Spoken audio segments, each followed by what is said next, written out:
போலீஸ்க்கு லொகேஷனை ஷேர் பண்ணிட்டேன். போலீஸ் இன்னும் கொஞ்ச நேரத்துல இங்க வந்துருவாங்க. அதுக்கப்புறம் தெரியும் யார் குற்றவாளின்னு.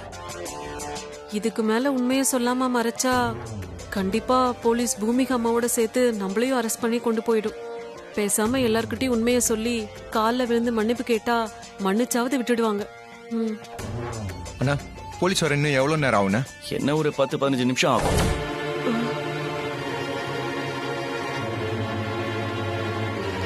சார், போலீஸ்லாம் வேணாம் சார், நான் உண்மையை சொல்லிடுறேன்.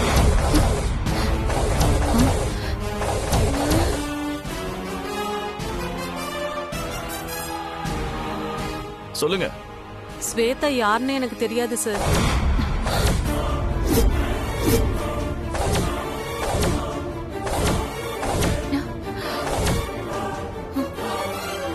$5 லட்சம் பணத்தை என்கிட்ட கொடுத்து ஸ்வேதா மேல திருட்டு பழி வர மாதிரி பேச சொன்னாங்க சார். அதான் பேசினேன்.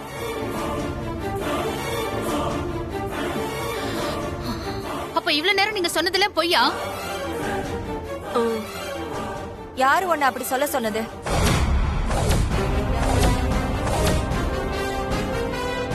உங்களை தானே கேக்குறாங்க, சொல்லுங்க.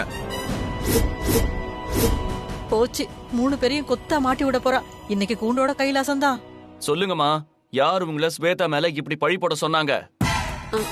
அது வந்து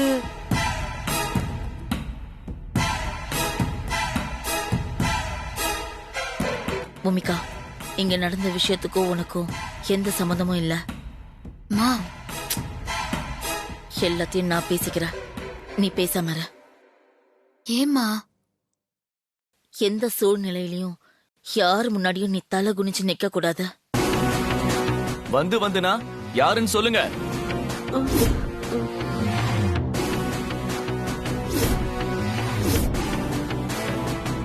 இல்லம்மா, வேண்டாம். பிளான் போட்டது நான் தானே, நானே பழிய ஏத்துக்கிறேன். லூசு மாதிரி பேசாத. நீ இந்த வீட்டு மருமக, இந்த வீட்டுக்கு மகாராணி ஆக போறவ. நீதான் ஸ்வேதா மேல பழிய போட பார்த்தேன்னு தெரிஞ்சா அதுக்கப்புறம் உன்னோட வாழ்க்கையே முடிஞ்சு போயிடும். பேசாம இரு. சொல்லுமா, யார் உன்னை இப்படி செய்ய சொன்னது?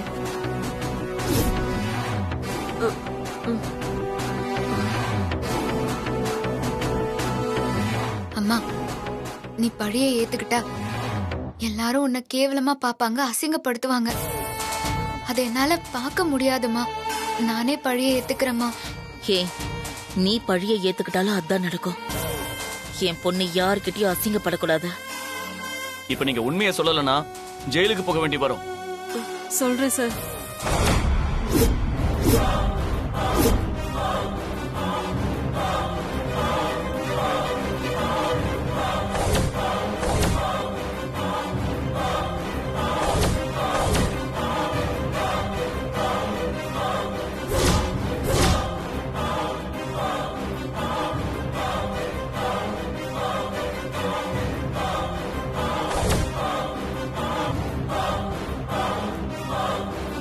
நான் தான் பண்ண சொன்னேன்.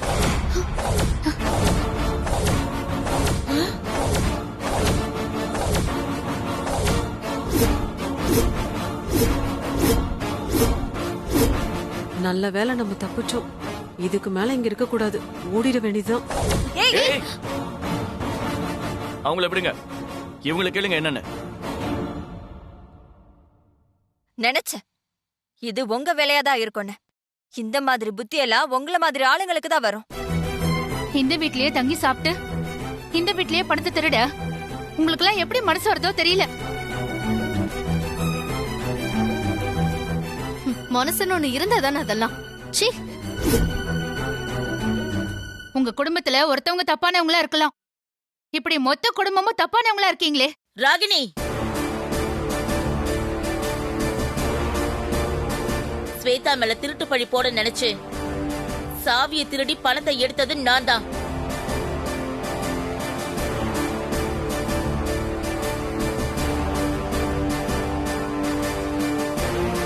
இதுல என் பொண்ணுக்கோ எங்க அம்மாவுக்கோ எந்த சம்மந்தமும் கிடையாது. இது என் அம்மா மேல சத்தியம்.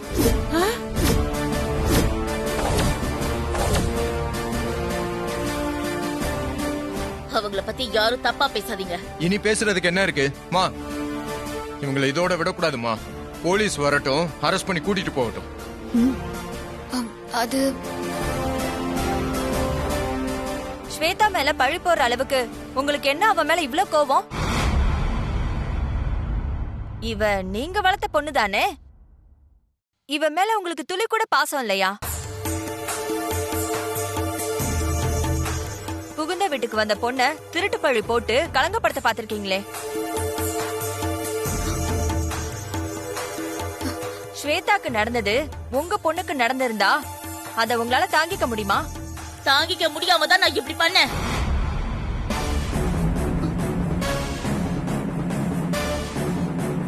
யாரும் தானா தப்பு செய்ய மாட்டாங்க. நம்மள சுத்தி இருக்க சூழ்நிலை தான் தப்பு செய்ய வைக்குது. என் வீட்டுல வேலைக்காரியா இருந்த ஸ்வேதாவை தூக்கி வச்சு கொண்டாடுறீங்க. என் பொண்ணு என்ன பாவம் பண்ணா? அவளை ஒரு மனுஷியா கூட இந்த வீட்டுல யாரும் ஏத்துக்க மாட்டேங்கிறீங்க.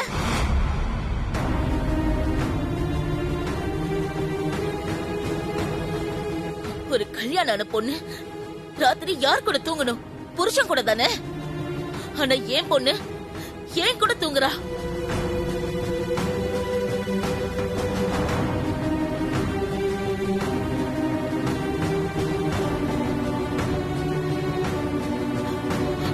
அவளுக்கு இன்னும் முதலிரவு கூட நடக்கல. என் பொண்ணு அவ புருஷனை ஏத்துக்கல. மாமியார் மாமனார் ஏன் இந்த குடும்பத்துல யாருமே ஏத்துக்கல.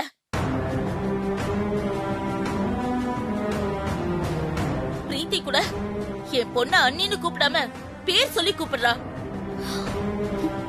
என் பொண்ணுக்கு நியாயமா கிடைக்க வேண்டிய எந்த மதிப்பும் மரியாதையும் அவளுக்கு இந்த வீட்டுல கிடைக்கல.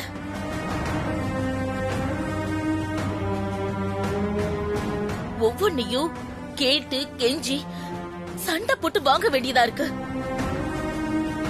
என் பொண்ணுக்கு தாலி பிரிச்சு போடுறதுக்கு கூட ஊரை குட்டி பஞ்சாயத்து பண்ண வேண்டியதா இருக்கு. அதெல்லாம் பாக்கும்போது ஒரு அம்மாவா மனசு உடைஞ்சு போயிருக்க.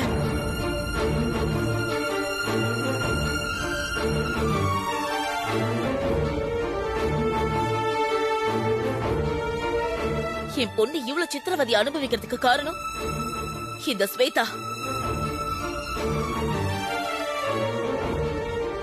என் பொண்ணுக்கு கிடைக்க வேண்டிய வாழ்க்கை, சந்தோஷம், மரியாதை எல்லாமே என் வீட்டு வேலைக்காரிக்கு கிடைக்குது. இதெல்லாம் பார்க்கும்போது என்னால சும்மா இருக்க முடியல. அழகு, படிப்புன்னு எல்லா விதத்திலயும் ஸ்வேதாவை விட உயர்ந்த என் பொண்ண ஸ்வேதாவை விட கீழே இந்த குடும்பம் பாக்குறத என்னால பாத்துக்கிட்டு இருக்க முடியல. என் பொண்ணு வாழ்ற வீட்டுல ஸ்வேதா இருக்க கூடாதுன்னு நினைச்சேன். அதான் இப்படி பண்ண. தாய போல புள்ள நூலை போல சேலன்னு சும்மாவா சொன்னாங்க? இந்த வீட்ல பூமிகாக்கு கிடைக்க வேண்டிய வாழ்க்கை கிடைக்கல. அதுக்கு காரணம் ஸ்வேதான்னு சொல்றீங்கல்ல. ஆனா உண்மையான காரணம் யாருன்னு தெரியுமா? நீங்க தான். உங்களோட தப்பான வளர்ப்புனாலதான் பூமிகா தப்பான பொண்ணா வளர்ந்திருக்கா. தப்பானவங்க திருந்துற வரைக்கும் அவங்க பண்ற எல்லா விஷயமும் தப்பாதான் இருக்கும். கல்பனாமா பேசாதீங்க. நான் பேச ஆரம்பிச்சா நீங்க தாங்க மாட்டீங்க. செய்யறதெல்லாம் அயோக்கியத்தானோ, இதுல வியாக்கியானம் வேற. மா, இவங்கள்ட்ட ஏமா தேவையில்லாம பேசிட்டு இருக்கீங்க? போலீஸ் வரட்டும், இவங்களை புடிச்சு கொடுத்துருவோம். நான் இப்ப வரைக்கும் போலீஸ்க்கு போன் பண்ணல. அடப்பாவி. ஸ்வேதா தப்பு பண்ணலன்னு நிரூபிக்கிறதுக்காக நான் போலீஸ்க்கு கால் பண்ணி பேசுற மாதிரி நடிச்சேன். ஆனா இப்ப உண்மையாவே போலீஸ்க்கு கால் பண்ணி வர சொல்ல போறேன். மேடி தம்பி, இந்த போலீஸுக்கெல்லாம் பயப்படுற ஆள் நான் இல்ல. நீங்க போலீஸ்க்கு போன் பண்ணுங்க. நான் ஜெயிலுக்கு போக தயார்.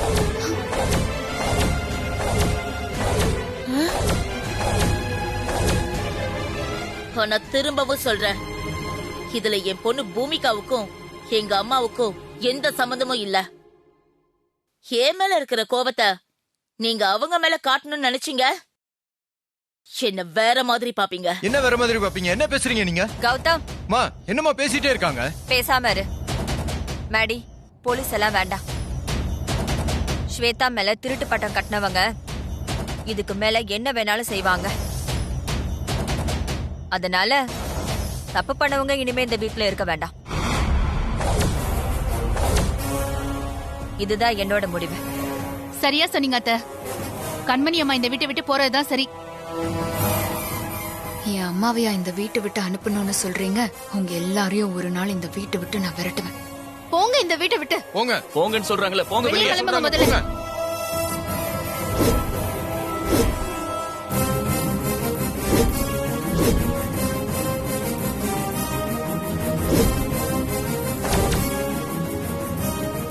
நிறுத்துங்க. யாரும் எதுவும் சொல்ல வேண்டாம். நானே என் பேக் எடுத்துட்டு கிளம்புறேன்.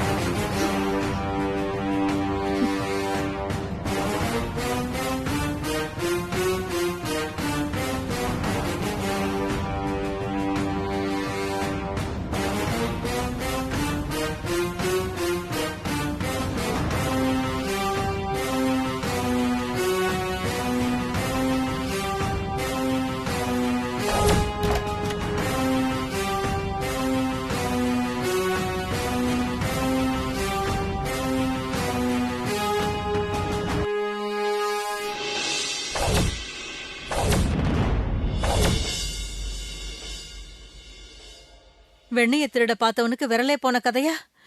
என்ன கண்மணி இப்படி ஆயிடுச்சு? நாம எல்லாம் சேர்ந்து அந்த ஸ்வேதாவை அசிங்கப்படுத்தி இந்த வீட்டை விட்டு விரட்டி அடிக்கலான்னு பார்த்தோம். இப்போ நீயே இந்த வீட்டை விட்டு போற மாதிரி ஆயிடுச்சு கண்மணி. ஒரே நாள்ல நம்ம வாழ்க்கை தலைகீழ மாறிடுச்சு. எல்லாம் நம்ம நேரம். மா, எதுவும் புலம்பி தொலைக்காதம்மா. நானே கடுப்புல இருக்கேன். எல்லா கைக்குடி வந்து அந்த ஸ்வேதா இந்த வீட்டை விட்டு போற நேரமா பார்த்து மேடி வந்து எல்லாத்தையும் கெடுத்துட்டான். நடந்து முடிஞ்சத பத்தி இனிமே பேசி பிரயோஜனம் இல்ல கண்மணி. இனி நடக்க போறத பத்தி பேசுவோம். நான் ஒன்னு சொல்றேன், அத நீ கேளு. உன் துணிமணியெல்லாம் பேக் பண்ணு. நம்ம ஹாலுக்கு போவோம். ஹால்ல வச்சு கல்பனாமா கிட்ட நடந்ததுக்கு நீ மன்னிப்பு கேளு. பாட்டி என்ன பேசுற நீ? என் அம்மா எல்லார்கிட்டயும் மன்னிப்பு கேட்கணுமா? பூமிகா, இப்ப கத்தி நம்ம கழுத்துக்கு இருக்கு. நாம தான் பார்த்து வெட்டுப்படாம தலை குனிஞ்சு போகணும். இந்த நேரம் நாம தலை நிமிந்தா வெட்டு நமக்கு தான் பலமா விழும்.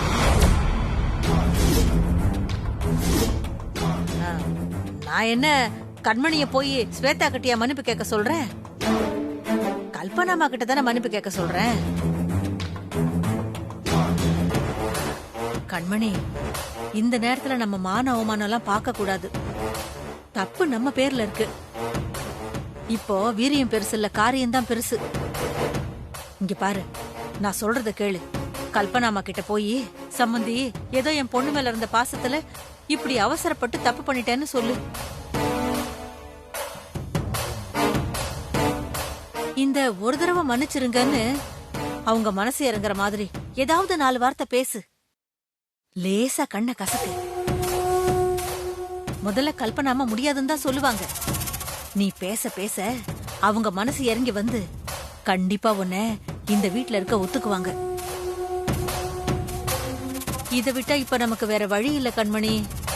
நான் சொல்றத ஒத்துக்க. அம்மா, அந்த ஸ்வேதாவை மேடி கூட வாழ விடாம பண்ணி இந்த வீட்டை விட்டு துரத்தி அடிக்கணும்னா, அதுவும் இந்த வீட்டோட ஒட்டுமொத்த அதிகாரமும் நம்ம கைக்கு வரணும்னா அதுக்கு நாம கொஞ்சம் பொறுமையா இருந்துதாமா ஆகணும். நாம இந்த வீட்ல எவ்வளவு அசிங்கப்பட்டாலும் அவமானப்பட்டாலும் அதையும் தாங்கிட்டு போய்தாமா ஆகணும். நமக்கு நம்ம கோபத்தை திருப்பி காட்டுறதுக்கான நேரம் வரும். அப்போ சேர்த்து வச்சு எல்லாரையும் பழி தீப்போம். அதனால பாட்டி சொல்ற மாதிரியே பண்ணிடலாமா?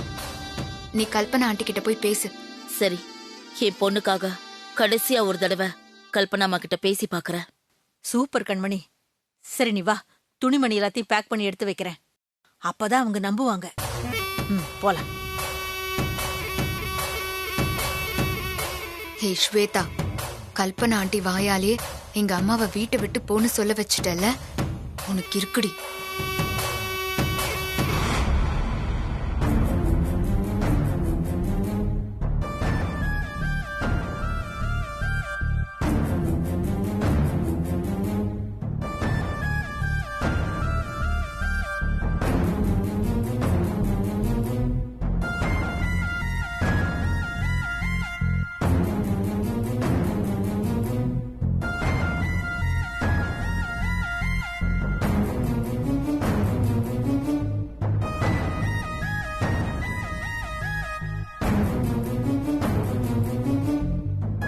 வெக்கம் எல்லாம் பார்க்காம கல்பனாமா கிட்ட மன்னிப்பு கேளு. அப்பதான் நீ இந்த வீட்ல இருக்க முடியும். சம்மந்தி, நான் செஞ்சதெல்லாம் தப்புதான். என் பொண்ணு பூமிகா மேல இருந்த பாசத்துல இப்படி புத்தி கெட்டு நடந்துகிட்டேன். என்ன மன்னிச்சிருங்க சம்மந்தி.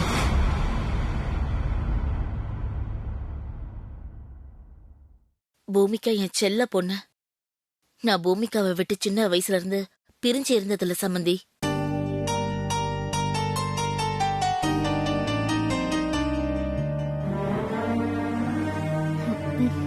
பூமிகாவை விட்டு பிரிஞ்சிருக்கணும்ன்ற ஒரே காரணத்துக்காக நான் அவளை வெளியூருக்கு டூருக்கு கூட அனுப்புனதில்ல. நீங்க என்ன வீட்டை விட்டு வெளியே போன்னு சொல்லிட்டீங்க. பூமிகா இல்லாம என்னால தனியா இருக்க முடியாது சம்மந்தி. அதனால நீங்க என்ன மன்னிச்சு இந்த வீட்லயே இருக்க விடுங்க சம்மந்தி. உங்க அம்மா பொண்ணு பாசத்தெல்லாம் வச்சு இங்கேயே டேர போடலான்னு முடிவு பண்ணிட்டீங்களா? அதெல்லாம் நடக்கவே நடக்காது. நாங்க திரும்ப திரும்ப ஏமாறுவோன்னு மட்டும் நினைக்காதீங்க. நீங்க என்ன சொன்னாலும் திரும்ப இந்த வீட்ல உங்களை சேர்த்துக்க முடியாது. முதல்ல வெளியே போங்க. ஹேய் ராகினி, எங்க அம்மாவையே வெளியே போக சொல்றியா? ஸ்வேதாவுக்கு அடுத்து நீதாண்டி என் எதிரி. ஸ்வேதா கதையை முடிச்சுட்டு அப்புறமா உன்கிட்ட வரேன். என்ன சம்மந்தி, நீங்க எதுவுமே பேச மாட்டேங்கிறீங்க? தப்பு பண்றவங்க திருந்தி வரும்போது அவங்கள மன்னிக்கிறது தானே மனிதனையும்.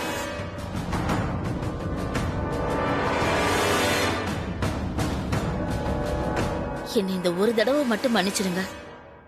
இனி இப்படி ஒரு தப்பு எப்பவுமே நடக்காது. அதான் எங்க அம்மா சொல்ல வேண்டியதெல்லாம் முதல்ல சொல்லிட்டாங்கல்ல. அப்புறம் ஏன் சும்மா எங்க அம்மாட்ட கெஞ்சிட்டு இருக்கீங்க? ஃபர்ஸ்ட் இங்க இருந்து கிளம்புங்க. ஆமா, தயவு செஞ்சு போங்க. எங்க அம்மா இவ்ளோ கெஞ்சியும் இந்த குடும்பமே சேர்ந்து எங்க அம்மாவை கேவலப்படுத்துறீங்கல்ல. எங்க அம்மாவை அவமானப்படுத்துற உங்க ஒவ்வொருத்தருக்கும் இருக்கு. கூடிய சீக்கிரம் உங்க எல்லாரையும் நான் கூட்டமா அழிக்கிறேன். கல்பனாமா, உங்க வீட்ல இருக்கிற எல்லாரும் என்ன திட்டியும் அவமானப்படுத்தியும் நான் இந்த வீட்டை விட்டு போகாம இருக்கேன்னா அதுக்கு ஒரே ஒரு காரணம் தான் இருக்கு. அது என் பொண்ணு மேல நான் வச்சிருக்க பாசம். அந்த பாசத்தை மதிச்சாவது என்னை இந்த வீட்ல இருக்க விடுங்க சம்மந்தி. நீங்க என்ன மன்னிக்கிற மாதிரியா தப்பு பண்ணிருக்கீங்க? பெத்த பொண்ணு மேல பாசம் இருக்குன்னு சொல்ற நீங்க வளர்த்த பொண்ண ஒரு பொருட்டா கூட நினைக்கலையே.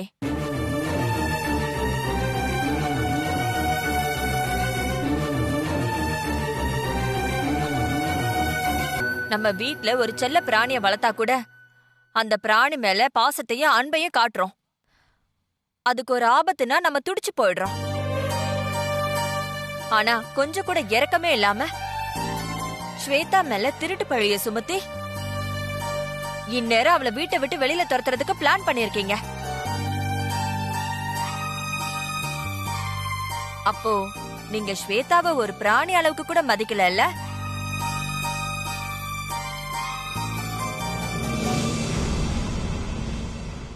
நீங்க வளர்த்த ஸ்வேதா மேல உங்களுக்கு பாசம்தான் இல்ல, கருணை கூடவா இல்ல?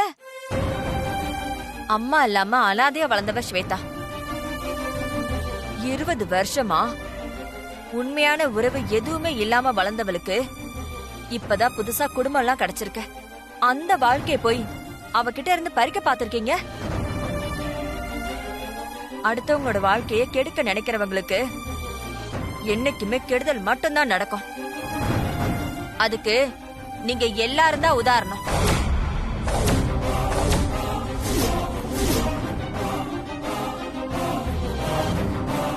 என் மருமக ஸ்வேதா வாழ்க்கையை கெடுக்க நினைச்ச உங்களுக்கு இந்த தண்டனை சரியானதுதான்.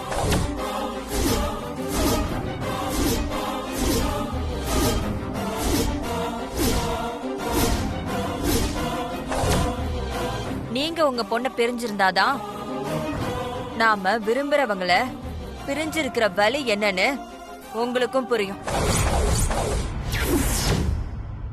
நீங்க பண்ண இந்த கீழ்த்தரமான காரியத்தை நினைக்க நினைக்க எனக்கு உங்க மேல கோவமா வருது.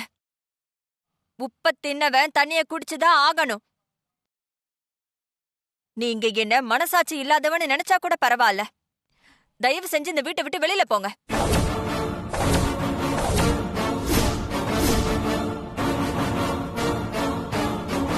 அம்மா, அம்மாவை பிரிஞ்சிருக்கோமேனு வருத்தப்படாத பூமிகா. பாட்டியை உன் கூட வச்சுக்கிட்டு தைரியமா இரு. நான் வரேம்மா. சரிம்மா. உன் பேத்திய பத்திரமா பாத்துக்கோ. நான் பாத்துக்கிறேன் கண்மணி. ஒரு நிமிஷம். போறதுக்கு முன்னாடி உங்க பொண்ணுகிட்ட நீ என்ன மாதிரி இருக்க வேண்டாம், நல்ல மாதிரியா நடந்துக்கோன்னு சொல்லுங்க. இல்லனா இவளுக்கு இதே கதிதான். ஏ ஸ்வேதா, என்னையும் என் அம்மாவையும் பிரிச்சுட்டல்ல, உன்னை இந்த மேடியை விட்டும் இந்த குடும்பத்தை விட்டும் பிரிக்காம விட மாட்டேன்டி. சரி, நான் வரேன். கண்மணிமா, நில்லுங்க.